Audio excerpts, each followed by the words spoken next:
Alright, what is going on, my dudes? We're back here today with the next top 10 list for Winter of Woe. We have Nebula. Now, this fight is just a country mile more enjoyable than Absorbing Man, dude. I think I got a solo on the first try, and got like 5, 6, 7, 8 more after that, or at least very close to it. Absorbing Man, dude, just ridiculous from top to bottom. This fight is very fair. You really could do it with almost anybody at the end of the day. So any champion that fits the objectives, it might not be fun, but you know, the way this fight works is that you need buffs to avoid her auto block. She has a 90% chance to auto block basics and resist heavy attacks unless you have a certain amount of buffs. Every buff is going to reduce that chance by 15%. She's immune to ability accuracy reduction, and she switches between having the node where if you hit her block, you get a shock on you, or she's unblockable, okay? So at the end of the day, okay, let's say you don't have one of these great options for this fight, for the objectives, right?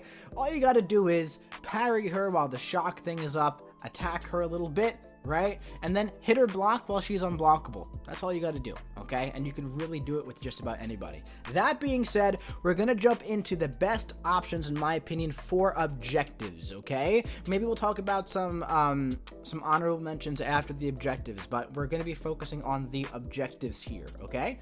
So, medium and offensive burst together, not separate. I've seen a lot of people doing it with like either medium or just offensive burst. They got to be together. Medium and offensive burst, metal and god. That one is very easy. And Karina's challengers. Now, that one, in my opinion, is the easiest if you have the best counter, okay?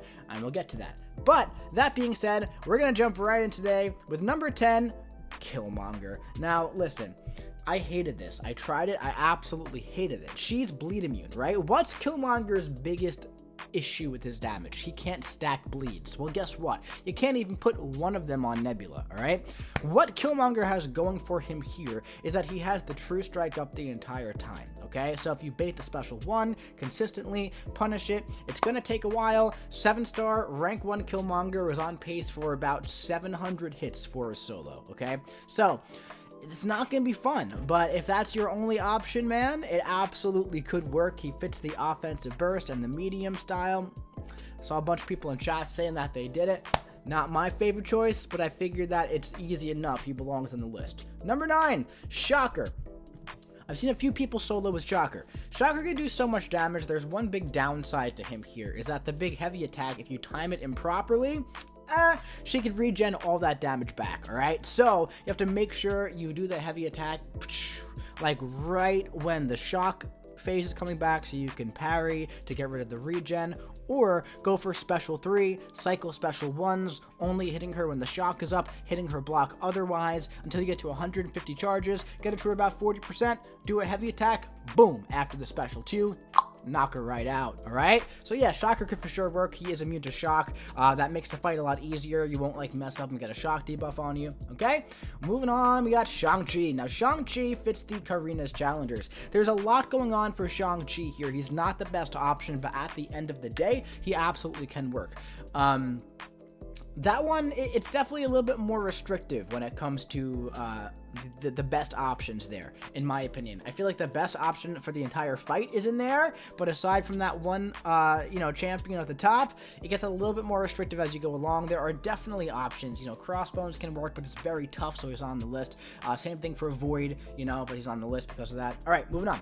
Number 7, we have Enquiries. Now, Enquiries fit the medium and offensive burst, and dude, he did really well. I pretty much soloed the fight with a 6-star ranked 3 Enquiries in about like 4 minutes. Really, really solid. He's immune to shock, and if your Enquiries is duped, when you hit her block in the shock phase, you're going to get shocks on you, and you're going to put energy vulnerabilities on her, okay? So, on top of that, he also gains buffs on every light attack, so he counters the auto block too. So Enquiries would probably be higher up on the list if mine was a higher rank and I had like an easier time with him, but the above options just like were easier for me, so that's how I do it, it's just they seem easier. But I feel like most people also don't have like a high ranked Enquiries for any reason. He kind of like has been forgotten a very long time ago, so just throwing it out there though. He could do some cool things. I've always liked him. He's very solid for that objective. Scorpion. Now, Scorpion also fits medium and offensive burst, and here's the thing, right?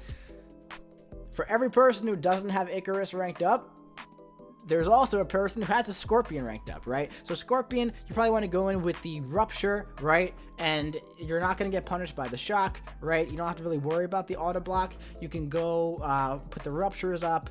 You won't get shocked if you hit her block. Again, you know, hit her block when she goes unblockable. You could also potentially even block her unblockable special attacks with your Sig ability after the special one. So Scorpion is just very solid. You know, he's very, very, very good champion. Of course, he can do many, many things, so he's obviously fine here. All right, number 5, Silver Surfer. So Silver Surfer was solid. I went in with a 7-star, rank 1, Sig 20, and he was doing fine. It's a bit to manage. One great thing about Surfer is that the shocks are going to give you willpower healing and also going to count for extra damage as if it's a buff. All right, he can absolutely gain enough buffs to avoid the auto block. He's very, very, very solid here for sure. He's very, very solid for this objective. Number 4, OG Thor absolutely knocked this out of the park, dude. Absolutely knocked it out of the park. Pretty much parry 3-hit combo during the shock phase. If you hit her block, it's okay because you reduce that shock potency. Right? Once she goes unblockable, you want to hit her block and bait out specials. You also, at the end of the shock phase, you want to get to like 1.9 bars of power, and then you want to, right at the end of the shock, parry, then use a special one. Hope you get a nice stun, go in for a combo, throw another special one, hope you get a nice stun, right? Then, at the end, that unblockable phase will have like 3 to 4 seconds left, try to bait out a special, then you'll be in the shock phase. Then you just repeat, and it's really fun with him. He's very good. Moving on. Angela absolutely smashed. Dude, the top 3, there's like a big gap between like the top 3 and like the rest. Like all of these options are solid, can absolutely solo, can do really well. Angela, very, very good, especially if she's duped. She can reduce the duration of those shocks, right?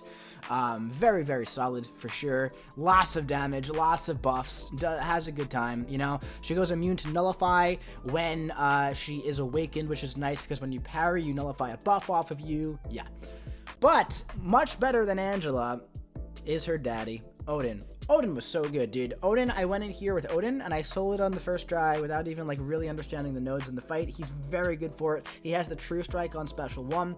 Also, big damage on Special 2. Also, right away, lots of buffs to avoid the auto block. So, yeah, really, really solid. Really, really solid. And then number one, we have the one, the only, Howard the God, baby. He has everything that you need in this fight. He is so good, except for shock immunity. He doesn't have that, but that's okay, because don't hit her block in the shock phase. Why would you do that anyway? All right. So right off the bat, you go in with Howard, right? And you have all the buffs. You have enough buffs to avoid the auto block. Every time you parry, just because you lose, you get a buff nullified when you parry. It doesn't matter because you're going to be gaining 5 Fury buffs on every parry, if not more, if you're manually mashing, right?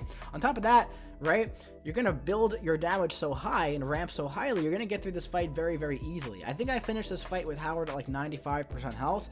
Really solid. He also has the heal block from Despair on Heavy Special 2 and also straight up heal block on Special 1 to avoid her regen, right? So yeah, with Howard, same kind of strategy. Basically what I wanted to, actually no, completely different strategy. I don't know why I said that. So the strategy with Howard is that I actually don't want to hit her at all during the shock phase, believe it or not, which is opposite from everybody else. It's not the same strategy. So I want to parry, back up, parry, back up, parry, back up during the shock phase. Then right towards the end, parry, combo, you know, and then hit her while the unblockable phase is up because he will never get auto blocked. She will be unblockable for like 10 seconds, right? And that's when you're going to be fighting her. And then when the shock phase comes back, right, you're going to continue that parry cycle. So you build up to 50 Furies and then your damage ramps up like absolute crazy.